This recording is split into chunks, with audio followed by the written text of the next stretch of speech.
Winter has finally sprung here on the Thomarosa. It's January 2020, and here is how we make it through the winter. I sure am looking forward to putting the loose hay in the barn next summer. This is our current loose hay storage situation. We're inside the Shelter Logic. It does a really good job, except it's not in the barn. So about every 4 days or so, we back the little farm trailer in here and load it up with hay. And then we just feed out of that in the barn. We just back this trailer into the barn right by the manger.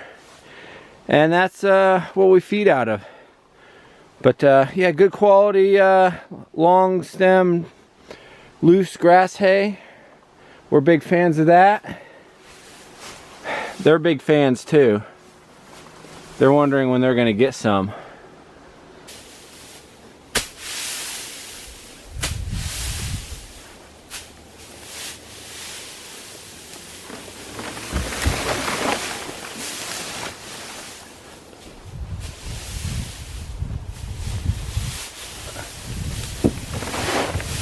We got our load of storage sunshine all loaded up and tarped. Time to take it to the barn.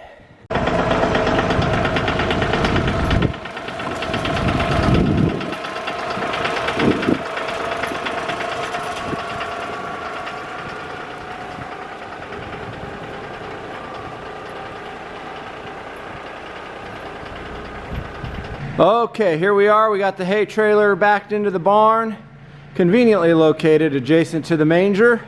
So we're all set for about 4 days. Here's Stacy and his loaded wheelbarrow.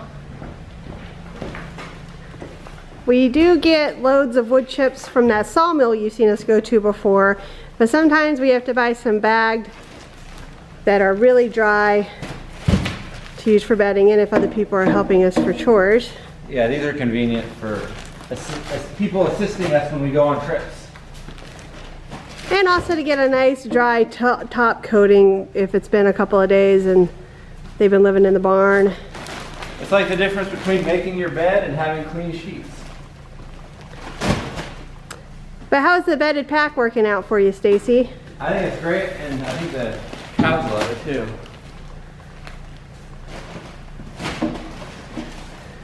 It's actually a nice day out today, so that's why they're not in here right now. But the cows are out in the field, but they heard the car, so now they're going to start running towards us. Here they come. Carnation's in the lead.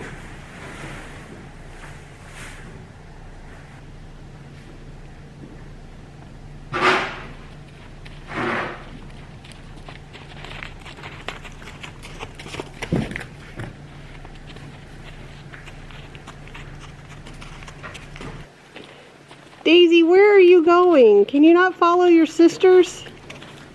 Come on, Daisy, go around. Come on, Daisy. Come on, cow.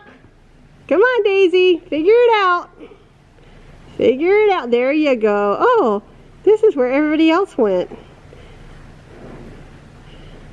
There you go, Daisy.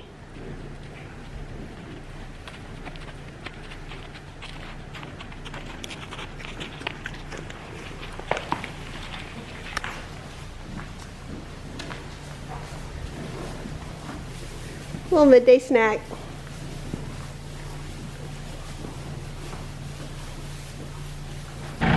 we've been getting snow pretty much every day, I think for about the last week and a half. I've been plowing sometimes up to 3 times a day. It's not snowing now, and it's actually pretty warm. It's like 31 degrees, so it's getting pretty soft. So even though there's not a lot on the ground, I'm going to go ahead and move it off the driveway. Maybe we can get the driveway to dry out a little bit.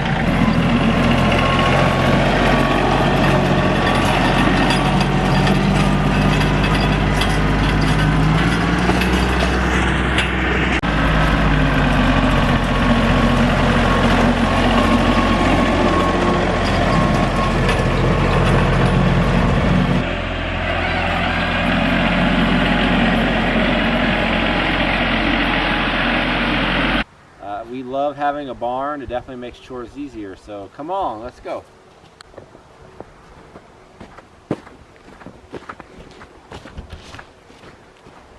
Hi, girls.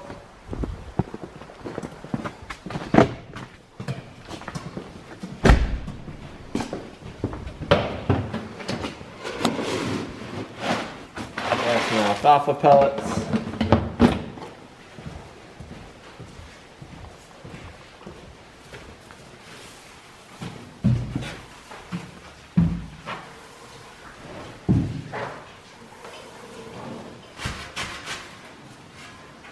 All their distractions do their bedding.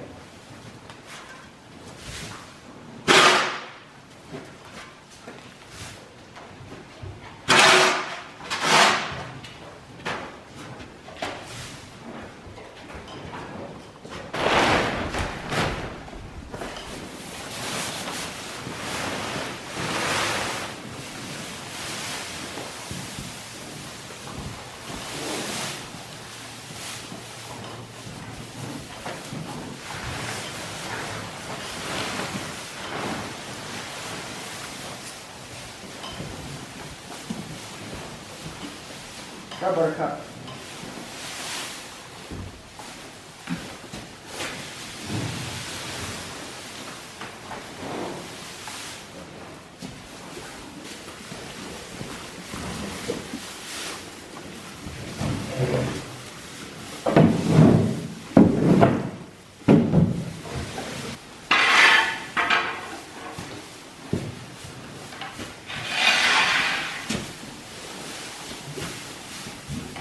This is the manger where we feed the cows. We rebuilt it. It's gone through a couple iterations. First we just had a feeder panel that we actually moved. And then we kind of threw together some boards to make kind of a partial manger. I think it only went to about here. And we tested some different widths. So then we built this, and it's a pretty good size. It gives them enough room to spread out a little bit. The back of the manger is far enough away to keep them from throwing most of the food out.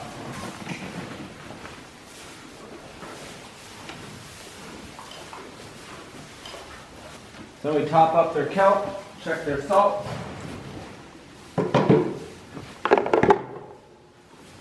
It's always good to have stuff where you need it. So that's why the manure spreader is parked right here, because it's very convenient. That's why our water tank is right next to the frost-free hydrant. It just makes it so much easier. We're still getting things set up the way we want, but so far so good. For the most part, all of their manure stays in here and is just part of the pack. It gets mixed in with shavings. I do mix in shavings over here where they stand and feed, but not as often. My main focus is where they lie down. But I do throw shavings over here occasionally just to help absorb moisture. But otherwise, in the spring, this will all get scraped out and spread on the land with a manure spreader. We have the water trough right next to the frost-free hydrant, which is super convenient. Before we had this, we had a line from the pump house, and then we'd have to blow it out with an air compressor every time. And then sometimes it would still freeze, and then we'd have to haul water in buckets, which is terrible. And we do have a stock tank heater in there. For hay, we feed alfalfa in the morning. We have baled organic alfalfa that we bought. They're about 90-pound bales. We give them half a bale in the morning, so that's 45 pounds-ish. So a little over 10 pounds each. If you look at like 2% of their body weight, they're under 1,000 pounds, but just to make the math easy, we'll call it 1,000. So that's like 20 pounds of hay a day, dry matter. 20 pounds of dry matter. So they get about half of that in the morning with just alfalfa, and then the rest of it is grass hay. And then they do burrow through the snow and get some of the dried grass that's left over from this last fall. And then hopefully in April we'll start grazing, early April. I would like the record to reflect that last winter, while I was doing all the chores, there was no barn, there was no frost-free hydrant, I was pulling hay out from underneath tarps and blowing out water lines, so I'm really glad Stacy's here full time, and I'm glad that things are easier this year than they were last year. As you know, we want to be a dairy, and to be a dairy you have to have cows that are giving milk, and for cows to give up milk they need to have little baby cows. So we definitely know that 3 of our girls are pregnant. The first is Buttercup. She should calve around mid-April. And then we have Rose at the very end here. She should calve in early May.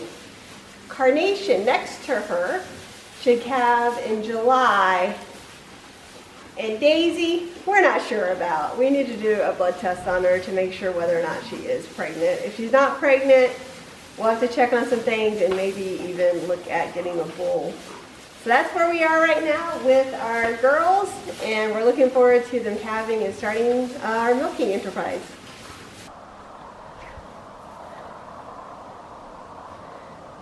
Carly's enjoying the snow. She likes to look for gophers.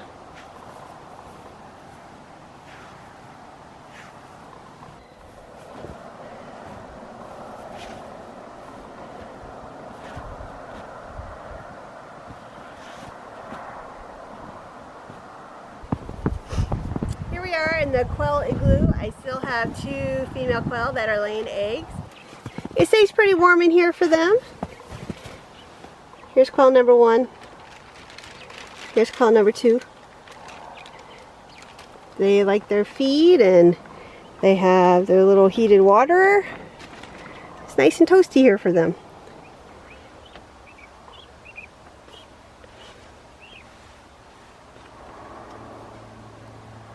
It was nice having you along today so we could show you what it's like here on the Thomarosa in the winter. If you haven't already, please do subscribe so you can keep up to date with what we have going on. Thanks for watching. We'll see you next time.